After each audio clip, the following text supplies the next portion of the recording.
దాంతో ప్రతివారు ఏదో ఒకనాడు ఆడాలి మాయ జూదం.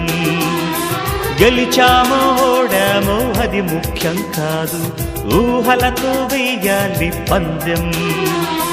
వరమేదో పొందామనుకున్నవారు పోయింది పోల్చలేరు, పోగొట్టుకున్నామనుకున్నవారు పొందింది చూడలేరు. విధి ఆడిన దొంగాటలు ఫలితాలు తేల్చేదెవరు? స్వప్నాల వెంట స్వర్గాల వేట తుదిలేని దోబూచులాట. ప్రతివారి కంట కొలువున్నదంట కోరేటి బంగారు కోట. ఏ దారి వెంట ఏ తీరముందు